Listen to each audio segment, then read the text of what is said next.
नमस्कार दोस्तों, मैं गुलशन कुमार बीसीसी बड़े यूट्यूब चैनल पर आपका स्वागत करता हूं, अभिनंदन करता हूं।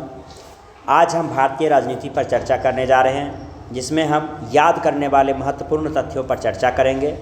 टॉपिक है भारत परिषद अधिनियम 1861 से लेकर 1947 तक और संविधान सभा, संविधान का स्रोत और प्रस्तावना। देखिए, इससे पहले हम 1773 का रेगुलेटिंग एक्ट से 1793, फिर 1813, फिर 1833 और 1833 तक पढ़ा चुके हैं। इसके बाद 1857 की घटना होती है, जो दो भाग में बांट देता है पूरे शासनकाल को। 1773 से लेकर 1833 का शासनकाल जो है कंपनी का शासन कहलाता है, और 1853 के बाद यानी 1857 का स्वतंत्रता संग्राम हो जाता है, कंपनी के हाथ से भारत निकल जाती है। तब इस भारत को नियंत्रित करने के लिए ब्रिटेन की महारानी एलिजाबेथ या विक्टोरिया, महारानी विक्टोरिया अपने हाथ में शासन लेती है, और वहीं से हम इस शासन को कहते हैं क्राउन का शासन, ताज का शासन। और महारानी परिस्थिति के अनुसार अधिनियम बनाते जाती है, जिसका अध्ययन हम इसमें करेंगे 1861 से 1947। ये वाला पोर्शन हम डिटेल से पढ़ने जा रहे हैं। अब बाकी जो संविधान सभा और स्रोत है, प्रस्तावना है, ये हम शॉर्ट में पढ़ेंगे। तो चलिए शुरू करते हैं। भारत शासन अधिनियम 1858। इसमें क्या होता है कि कंपनी की शासन समाप्त हो जाती है और क्राउन यानी ताज का शासन शुरू हो जाता है। भारत परिषद एक नया पद है, एक नया पद का सृजन होता है, जिसका नाम है भारत परिषद पद। इसमें 15 सदस्य होते हैं, जिसमें 8 सदस्य जो है ब्रिटिश सरकार के होते हैं, 8 सदस्य ब्रिटिश सरकार के होते हैं, और 7 सदस्य जो है कंपनी का निदेशक मंडल का होता है। ब्रिटिश सरकार का सीधा नियंत्रण हो जाता है, और भारत सरकार, भारत में नियंत्रण स्थापित करने के लिए ब्रिटिश सरकार क्या करती है, एक और पद का निर्माण करता है, राज्य सचिव। भारत का राज्य सचिव, इसकी नियुक्ति की जाती है। यही भारत में सर्वे सर्वा होता है, यानी भारत का राज्य सचिव सीधे महारानी को रिपोर्ट करेगा। मुगल सम्राट का पद समाप्त हो जाता है। देशी रजवाड़ों की स्थिति जैसे थी वैसे ही बनी रहती है। भारत का गवर्नर जनरल जो है अब भारत का वायसराय में बदल जाता है। इस तरह से भारत का प्रथम वायसराय कैनिंग होता है। तो हम यहाँ पर इसको याद भी कर सकते हैं कि भारत का प्रथम वायसराय कौन हो गया, तो कैनिंग हो गया, और गवर्नर जनरल वायसराय में बदल जाता है। कौन सा अधिनियम, तो भारत शासन अधिनियम 1858। अगला देखते हैं भारत परिषद अधिनियम 1861। इसमें सती प्रथा का अंत होता है। गवर्नर जनरल अध्यादेश जारी करेगा, और कार्यकारी परिषद में भारतीयों को भी शामिल किया जाता है कानून बनाने के लिए। 3 भारतीयों को विधान परिषद में नामित किया कैनिंग ने। किसको किसको, तो एक बनारस के राजा, दूसरा पटियाला के महाराजा, और तीसरा सर दिनकर राव जी को। 1873 का अधिनियम, इसमें कहा गया कि कंपनी को कभी भी भंग किया जा सकता है, और 1 जनवरी 1884 को कंपनी को औपचारिक रूप से भंग कर दिया गया। शाही उपाधि अधिनियम 1876, इसके तहत महारानी विक्टोरिया को भारत की सामग्री घोषित की गई। कब, तो 28 अप्रैल 1876। तो प्रश्न आता है कि महारानी विक्टोरिया को भारत की सामग्री कब घोषित किया गया, साम्राज्ञी कब घोषित किया गया, तो 28 अप्रैल 1876। भारत परिषद अधिनियम 1892, इसमें आप प्रत्यक्ष चुनाव प्रणाली आता है, और बजट में आप प्रश्न पूछ सकते हैं। ये उतना इम्पोर्टेंट नहीं है, ये महारानी विक्टोरिया वाला याद कर लीजिएगा 1876 को। अगला है सबसे इम्पोर्टेंट, 1900 के बाद जितना भी अधिनियम आएगा एकदम मोस्ट इम्पोर्टेंट आ रहा है, भारत परिषद अधिनियम 1909, जिसे कि मार्ले मिंटो सुधार कहा जाता है, जिसको कि हम आपको पढ़ाए भी थे कि 1909 में कौन सुधार होता है, मार्ले मिंटो।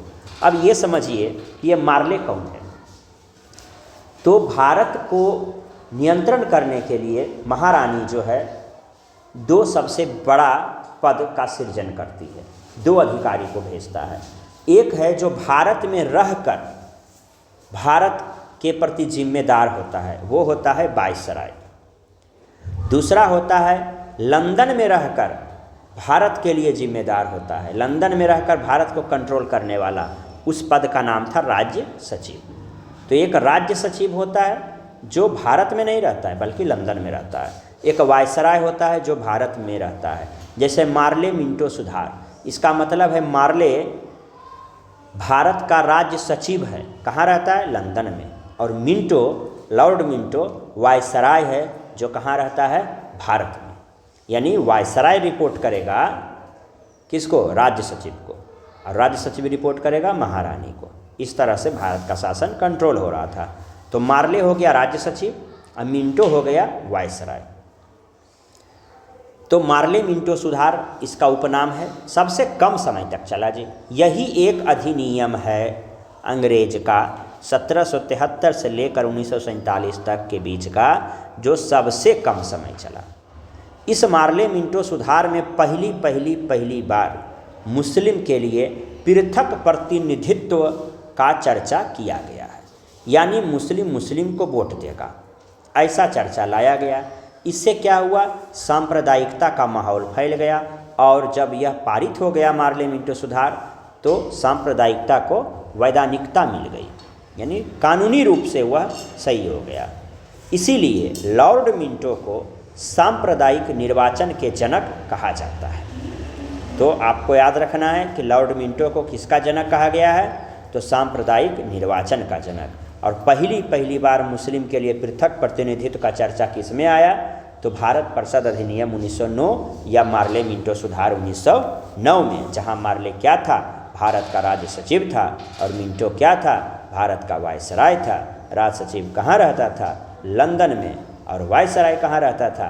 भारत में। अब अगला जो है एक नाम है सत्येंद्र प्रसाद सिन्हा। ये नाम दिखने से ही भारतीय लग रहा है। ये जो हैं वायसराय की कार्यपालिका परिषद के प्रथम भारतीय सदस्य थे, यानी इससे पहले कोई भारतीय सदस्य वायसराय की कार्यपालिका में नहीं होता था। तो यही बने विधि सदस्य के रूप में, लॉ मेंबर के रूप में। अगला है भारत शासन अधिनियम 1919। भारत शासन अधिनियम 1919 को मॉन्टेग्यू चेम्सफोर्ड सुधार भी कहा जाता है। अब देखिए, अभी हम देखें मार्ले मिंटो, तब मार्ले था राज्य सचिव और मिंटो था वायसराय। तो उसी तरह से मॉन्टेग्यू चेम्सफोर्ड में क्या हो गया? मॉन्टेग्यू हो गया भारत का राज्य सचिव जो लंदन में रहेगा, और चेम्सफोर्ड क्या हो गया? वायसराय जो भारत में रहेगा। यह 1919 में हुआ था। इसमें क्या सुधार हुआ? तो इसमें सुधार हुआ कि केंद्र में द्विसदनात्मक व्यवस्था की गई, यानी 2 सदन का व्यवस्था किया गया। द्वि मतलब 2, पहला है राज्य परिषद और दूसरा है केंद्रीय विधानसभा। राज्य परिषद में 60 सदस्य होते थे, जिसमें 34 सदस्य को चुना जाता था, निर्वाचित किया जाता था 5 साल के लिए। केंद्रीय विधानसभा में 144 सदस्य होते थे, जिसमें 104 सदस्य को चुना जाता था 3 साल के लिए। इसमें बजट पर स्वीकृति जो है निचला सदन में प्रदान की जाती थी।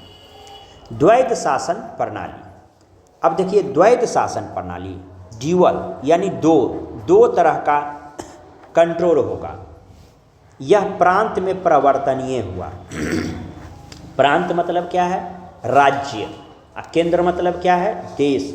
तो हम देखेंगे कि जो द्वैध शासन प्रणाली 1919 मॉन्टेग्यू चेम्सफोर्ड सुधार में प्रांत में परिवर्तनीय हुई, वही शासन प्रणाली आगे जाकर भारत शासन अधिनियम 1935 में समाप्त हो जाती है, तथा द्वैध शासन प्रणाली केंद्र में शुरू हो जाती है।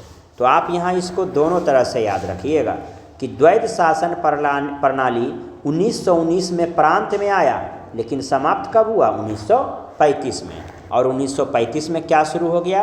तो द्वैध शासन प्रणाली केंद्र में शुरू हो गया।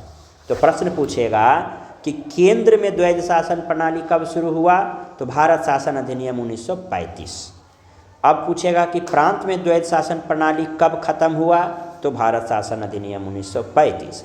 पूछेगा प्रांत में द्वैध शासन प्रणाली शुरू कब हुआ?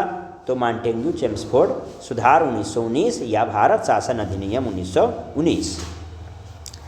इसके जनक कौन थे? द्वैध शासन प्रणाली के जनक लियोनस कार्टियस थे। कौन थे? लियोनस कार्टियस थे। प्रांतीय विषय को दो भाग में बांटा गया, आरक्षित विषय और दूसरा है हस्तांतरित या आंतरित विषय। आरक्षित में क्या? आरक्षित विषय का प्रशासन कौन करेगा? तो गवर्नर जनरल और परिषद करेगा। और हस्तांतरित का गवर्नर जनरल और विधान परिषद वाला मंत्री जी करेंगे। आरक्षित विषय में कौन कौन आता है? वित्त आता है, भूमि कर आता है, न्याय आता है। और हस्तांतरित विषय में शिक्षा आएगा, स्थानीय स्वशासन आएगा, उद्योग आएगा। 1919 द्वैध शासन प्रणाली समाप्त होता है 1935 के द्वारा। एक और पद है महालेखा परीक्षक। इसकी नियुक्ति भारत सचिव के द्वारा किया जाता है। लोक सेवा आयोग का गठन का प्रावधान आया, इसीलिए एक आयोग बना, ली आयोग बना 1923 से 24 के बीच। किस लिए? लोक सेवा आयोग का गठन करने के लिए। इसी आयोग की सिफारिश पर केंद्रीय लोक सेवा आयोग का गठन 1926 में किया गया। यानी लोक सेवा आयोग के गठन का प्रावधान 1919 में हुआ और ली आयोग बना 1923 से 24 में। उसने सिफारिश किया तो केंद्रीय लोक सेवा आयोग का गठन 1926 में हो गया। वैधानिक आयोग का गठन किया गया। पहली बार महिला को वोट देने का अधिकार मिला। कब? तो 1919 के सुधार में। यानी प्रश्न हो गया कि पहली बार महिला को वोट देने का अधिकार कब मिला? तो 1919। उस समय इंग्लैंड के प्रधानमंत्री कौन थे? तो लॉर्ड जॉर्ज थे, लॉर्ड जॉर्ज। अब हम भारत शासन अधिनियम 1935 पढ़ेंगे।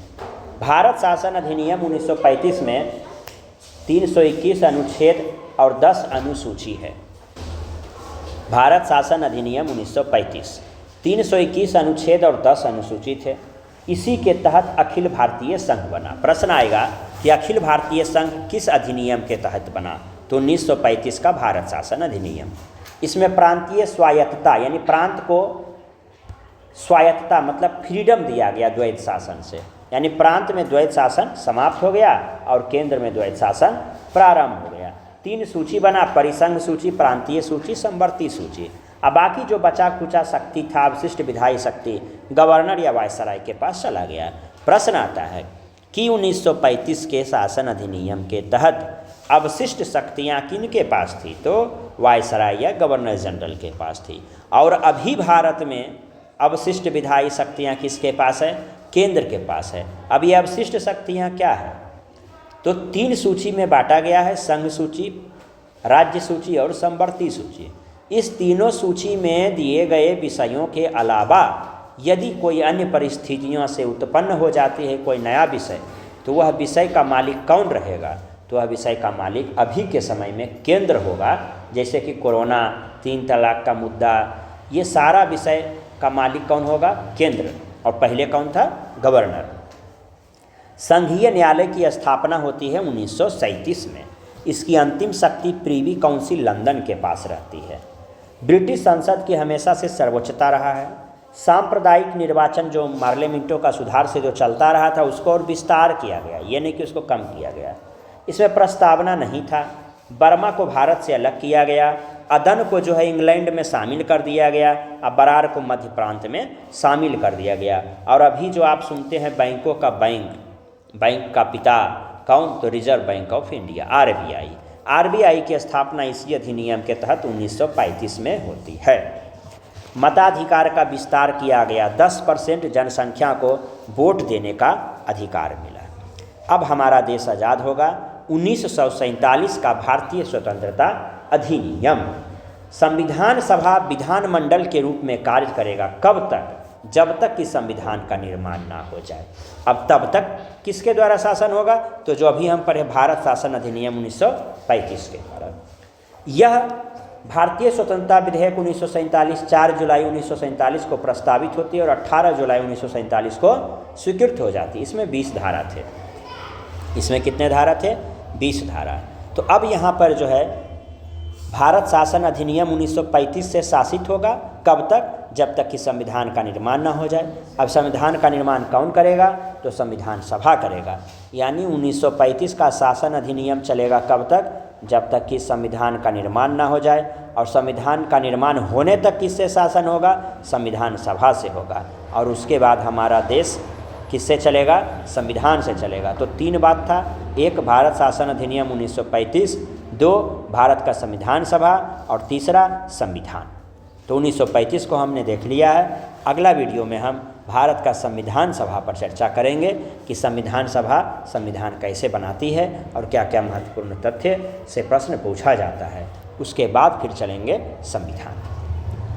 धन्यवाद।